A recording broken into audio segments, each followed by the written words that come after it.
7ই December 1941। এটি ছিল ইতিহাসের সেই শেষ দিন যার পরে পৃথিবীর মানচিত্র চিরতরে বদলে যেতে চলেছিল।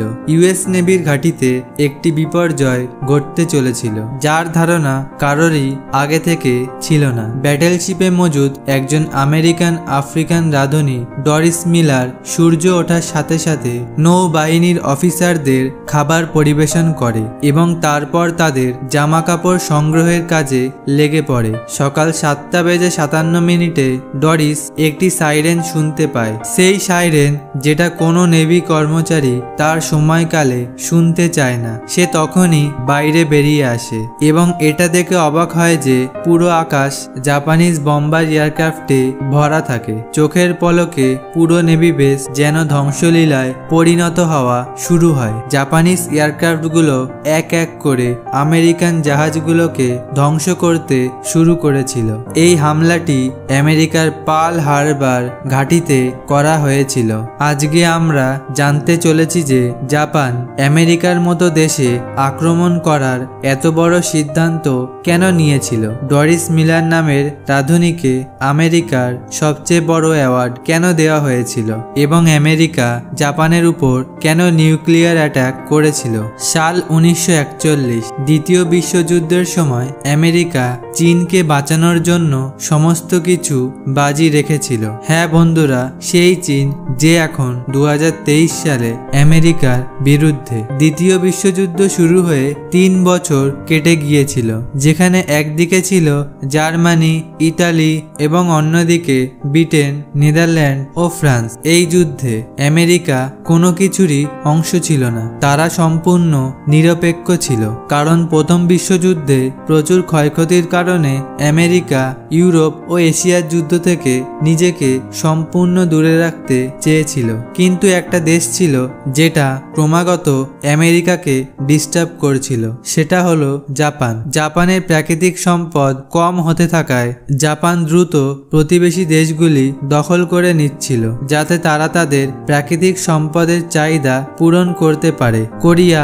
তাইওয়ান ও চীনের বিশাল অংশ দখল করে ফেলেছিল জাপান। প্রশান্ত মহাসাগরের নিকটে ফিলিপিন্স, মালয়েশিয়া এবং ইন্দোনেশিয়ার দিকেও নজর ছিল জাপানের। কিন্তু সমস্যা এটা ছিল যে মালয়েশিয়া ব্রিটিশদের উপনিবেশ ছিল, ইন্দোনেশিয়া নেদারল্যান্ডের এবং ফিলিপিন্স আমেরিকার উপনিবেশ ছিল।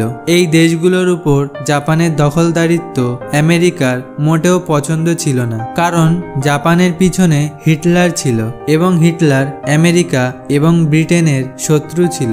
জাপানের এই সব কর্মকাণ্ড দেখে আমেরিকা জাপানকে তেল এক্সপোর্ট করা বন্ধ করে দেয়। জাপানের কাছে আসলে কোনো তেলের রিসোর্স ছিল না, বরং তারা তাদের চাহিদার 80% তেল আমেরিকার কাছ থেকে আমদানি করত। আমেরিকা তার সামনে শর্ত রাখে যে প্রথমে জাপানকে চীনের থেকে তার দখল সরাতে হবে, তারপর তাদের তেল পাঠানো হবে। এটা জাপানের জন্য অনেক কঠিন সিদ্ধান্ত ছিল। এদিকে জাপান যদি চীনের দখল ত্যাগ করত, তাহলে সারা পৃথিবী ভাবত জাপান হিটলারের সাহায্যের সত্ত্বেও আমেরিকার সামনে নত হয়ে গেছে। অন্যদিকে তেল ছিল যেটা ছাড়া জাপান এমনিতেও কমজোরি হয়ে পড়ত। জাপান সিদ্ধান্ত নেয় যে তারা চীন থেকে তাদের সেনাদের ফেরত আনবে না, বরং তারা ভিতর ভিতর পরিকল্পনা করে যে তেলের জন্য তারা ইন্দোনেশিয়ার উপর দখল করবে। কিন্তু এটা খুব একটা সহজ কাজ ছিল না। আমরা এটা জেনেছি যে ইন্দোনেশিয়া তখন নেদারল্যান্ডের উপনিবেশ ছিল এবং সেখানে পৌঁছাতে প্রথমে ফিলিপিন্স দখল করা প্রয়োজন ছিল, যা ছিল আমেরিকার উপনিবেশ। জাপান ভালোভাবেই জানতো যে ফিলিপিন্সে আক্রমণ করলে আমেরিকা প্রশান্ত মহাসাগরে অবস্থিত নেভি বেস পার্ল হারবার থেকে প্রতিশোধ নেবে। জাপানের কাছে তেলের মজুদ ফুরিয়ে যাচ্ছিল, সেই কারণে তাদের অ্যাটাক করা ছাড়া আর কোনো উপায়ও ছিল না। ফিলিপিন্সে নয়, বরং পার্ল হারবারে জাপানিজ মিলিটারি লিডার সিদ্ধান্ত নিয়েছিল যে তিনি আমেরিকার পার্ল হারবার নেভি বেসে হঠাৎ করে আক্রমণ করে পুরো বেসটাকেই ধ্বংস করে দেবে, যাতে জাপান সহজভাবেই ফিলিপিন্স দখল করতে পারে। জাপান গোপনে পার্ল হারবার বেসে আক্রমণ করার প্রস্তুতি নিচ্ছিল। তারা নৌবহর তৈরি করতে শুরু করে, যার মধ্যে 2টি ব্যাটেলশিপ, 39টি সাবমেরিন, 30টি ডিস্ট্রয়ার এবং 414টি বম্বার এয়ারক্রাফট ছিল। এই বিমানগুলোকে 6টি এয়ারক্রাফট ক্যারিয়ারের মাধ্যমে পার্ল হারবারের দিকে পাঠানো হচ্ছিল।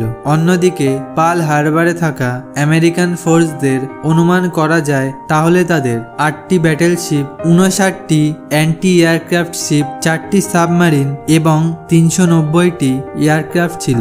দেখা যায় জাপানের আক্রমণ ব্যর্থ করার জন্য আমেরিকার কাছে যথেষ্ট শক্তি মজুদ ছিল সেখানে। তবে এর জন্য তাদের এই হামলার বিষয়ে আগে থেকে জানতে পারাটা জরুরি ছিল। জাপান এই অ্যাটাকটি সব রকমভাবেই গোপন রাখতে চেয়েছিল। সেই কারণে জাপানিজ কমান্ডো সিদ্ধান্ত নেয় যে তারা আক্রমণের আগে সমস্ত ওয়্যারলেস কমিউনিকেশন থেকে দূরে থাকবে। জাপান থেকে বেরিয়ে আসা বাহিনীটি প্রায় 4000 কিলোমিটার দূরত্ব অতিক্রম করেছিল এবং পার্ল হারবার থেকে মাত্র 370 কিলোমিটার দূরে ছিল এবং এটাই সেই জায়গা ছিল যেখান থেকে এয়ারক্রাফটকে টেক অফ করা হয়েছিল।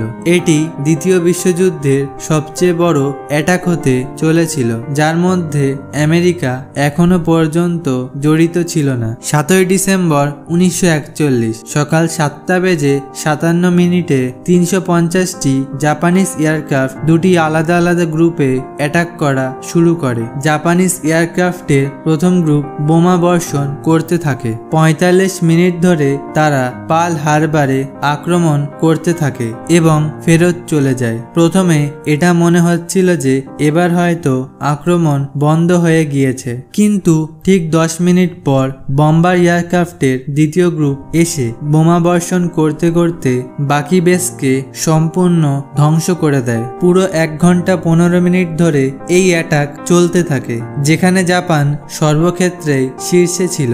আমেরিকার 20টি ভেসেলস, 8টি ব্যাটেলশিপ এবং 300টির বেশি দাঁড়িয়ে থাকা বিমানকে ধ্বংস করে দেয়।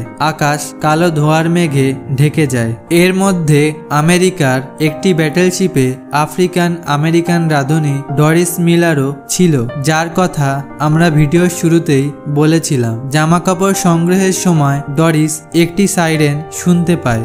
এই সাইরেন শুনে যখন সে বাইরে আসে তখন একটি জাপানিজ বম্বার এয়ারক্রাফট তার শিপে অ্যাটাক করে, যার ফলে জাহাজের ক্যাপ্টেন সমেত অফিসিয়ালসরা আহত হয়ে যায়। ডরিস একাই সবাইকে একটি নিরাপদ জায়গায় নিয়ে যায়। তারপর অ্যান্টি এয়ারক্রাফট মেশিন গান দিয়ে জাপানিজ এয়ারক্রাফটগুলোকে ধ্বংস করতে থাকে। সে প্রশিক্ষণ ছাড়াই মোট 6টি জাপানিজ এয়ারক্রাফটকে নষ্ট করে দেয়। এই অ্যাটাকে জাপানের মোট 29টি এয়ারক্রাফট ধ্বংস হয়ে যায়। ডরিস মিলার প্রথম আফ্রিকান আমেরিকান ছিলেন যাকে পরে নেভি ক্রস পুরস্কৃত করা হয়। এই পুরস্কারটি ইউএস নেভির সবচেয়ে বড় এবং আমেরিকার মেডেল অফ অনারের পর দ্বিতীয় সবচেয়ে বড় পুরস্কার এটি।